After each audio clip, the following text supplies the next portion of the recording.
So we're going to look at now some more examples of all of the methods we've talked about. How do we figure out how many paths do we have or circuits?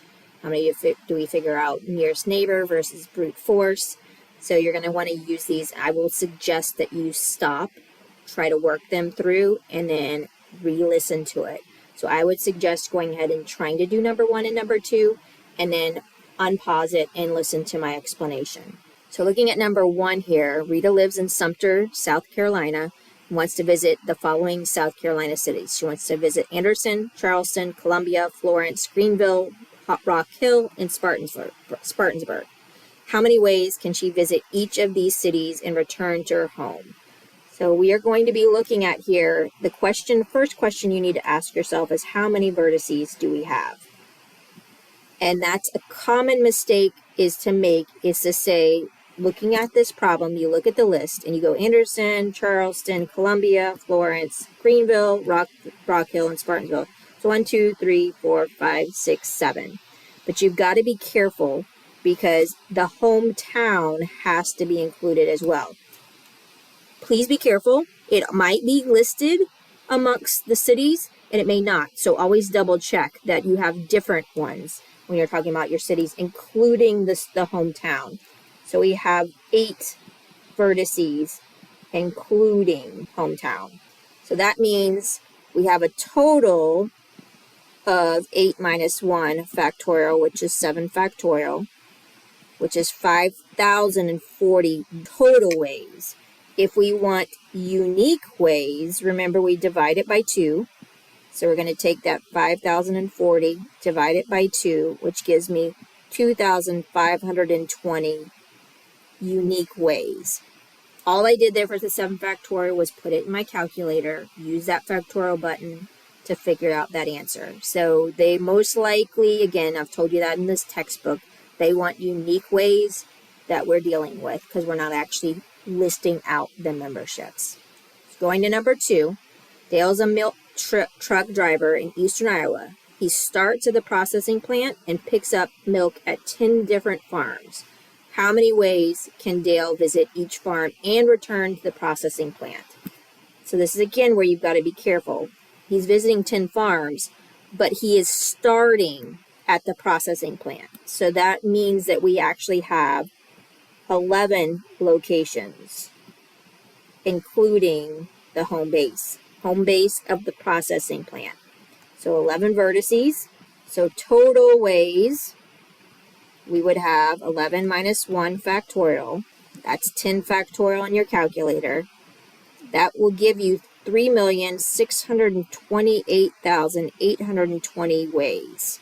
If we're asking for unique ways, which is what the textbook is asking for, we're going to take that number and divide it by 2, which gives us 1,814,400.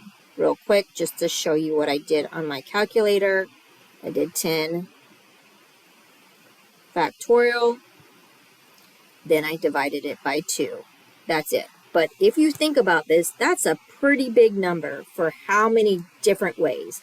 So doing the brute force for something that has even really more than 4, 5, we can do it because you are going to actually be doing it. It's going to start having so many that it's not reasonable to list them out. That's why the nearest neighbor method is been produced. So we're going to look at number 3. And in number 3, we are actually going to do, again, we're going to do a weighted graph.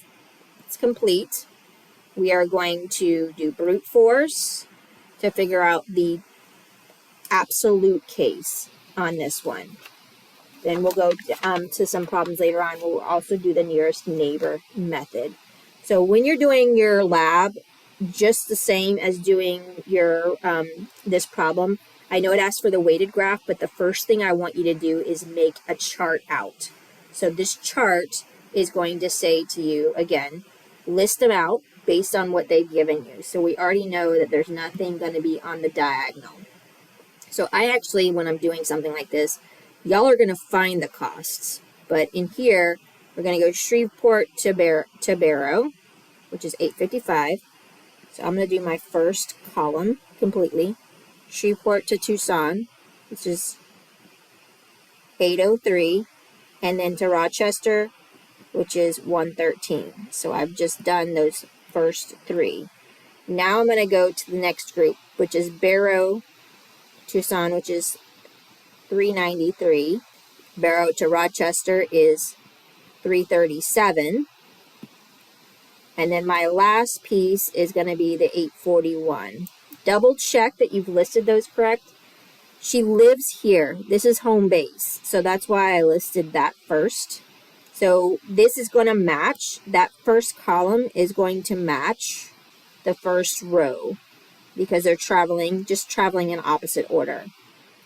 The blue, which is my second column, is going to match.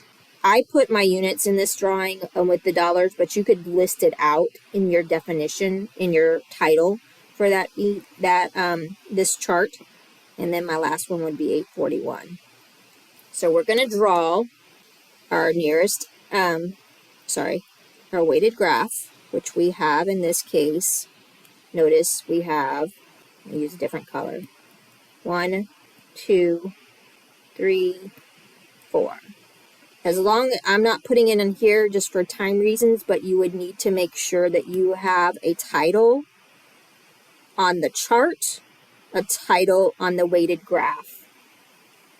I'm going to use abbreviations, so you absolutely also would need to actually put a legend on this. And I'm putting them actually in reference to where they are geographically, but you could actually label them as long as your weights are correct in any order. So this is our home. So now I'm going to take off of my chart from that piece that I just highlighted. All 3 of those should be directly coming from that. So to Barrow, which is the diagonal, is 855. Tucson, which is on the bottom, Tucson, Arizona, which is 803. Into Rochester, it's 113. Going to Barrow now, Barrow, Alaska.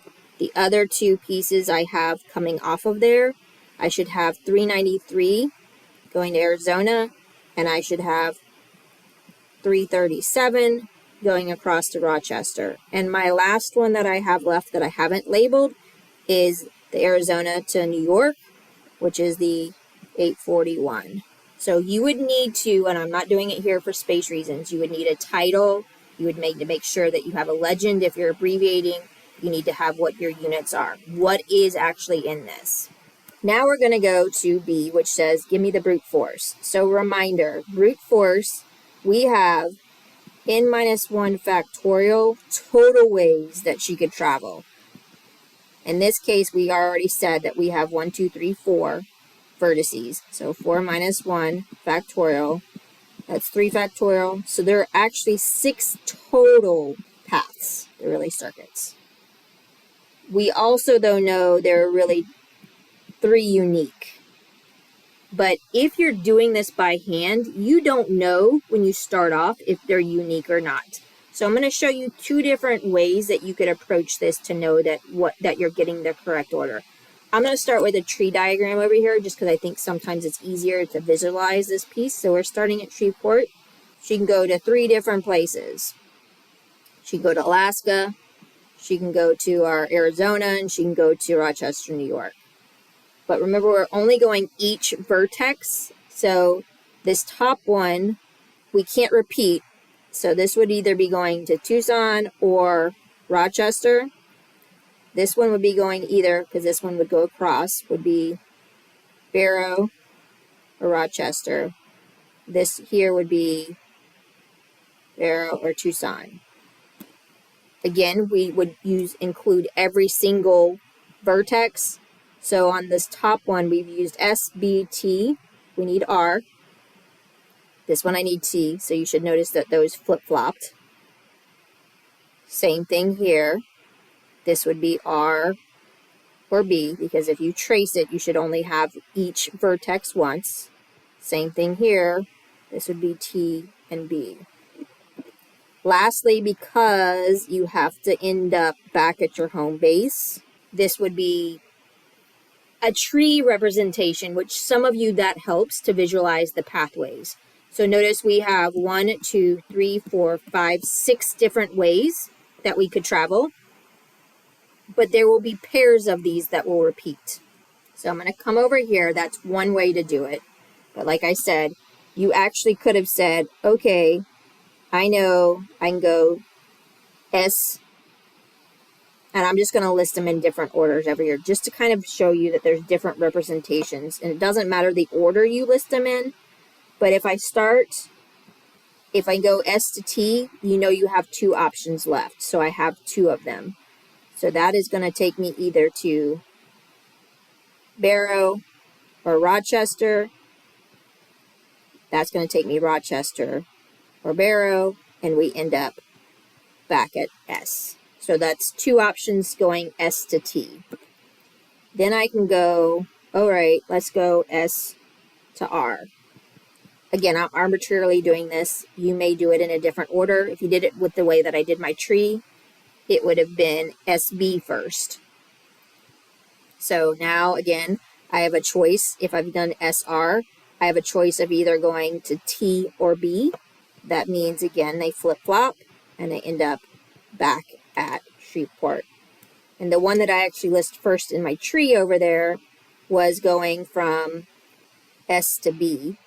If I went S to B, I have the choices of R or T. And then I flip-flop those, which is T or R. And then I end up back here. So there are brute force 6 different ways. If I want unique ways, we should notice that pairs of these repeat. So what you're going to do now is you're going to go and follow through up here on the drawing. So S to T is on the bottom. So that's 803. T to B, and double check, because it's very easy to write the wrong number down. B to R is a 337. R to S is going back in that case. So R to S, which stays on the outside, which is 113. If you add those up in your calculator, you're going to get the cost would be $16.46 for the flights to go in that specific order. I'm going to trace it and then untrace it. I went S to T. I went then T to B. I followed along the outside of this piece and then ended up back there. So I actually did outside of the rectangle in that case. So now I'm going to do the second one. The second one here, S to T, which is still 803. So we started with the same one. But now I'm going T to R, which is the diagonal. So that's the 841.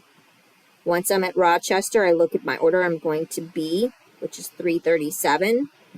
And then I'm going 337, because I'm looking here. I went S to T, T to R, R to B, and I'm going B to S. So I'm up here at B, and I'm going the other diagonal to S, which is 855. And if I put that in my calculator, I'm going to get 2,836. So I want you real quick, even though I have to list all these out for your project, I want all of them listed out. I want you to look at 3 through 6 and see which one you think is going to match the number of the 1646 of the first one. Which one is going to match this 1646? Remember what I said to y'all, that you're going to have one that goes what I would call in quotes forward and one that will go backwards. So the first one that I listed out went S to T. So if I want to look at one that repeats with that, I would look at the going backwards on my paths here now, going S to T. So I have 2 options. Number 4 or number 5 goes S to T. And we look at that first one, that goes from S to T to B, which is now narrowed down to 4, but we're going to double check. Then it goes to R, then it goes to S. So this one is the same. This one will be 1646, same as number 1. So we know that there will be pairs, but there are 6 different, I want you to make sure you're clear. There are 6 different paths I could have taken, but the cost is going to repeat itself. And that's why they do that unique idea there. So the second one, 2,836, went S to T to R. So we do ST to R, which is number 5. So you should see that these two repeat. And so if you didn't notice it, again, you can actually figure each one of them out. It's not a problem, but it does help once you've listed all of the 6 out here. You can go ahead and I'm okay with you if you recognize that they match, that they're going to give you the same cost. So we really only have to do one more cost. We're going to look at number 4. That's going to go S to R. So S to R is going up. So that's 113. R to B, which is going across the top, which is 337. B to T, which is going down the left side, which is 393.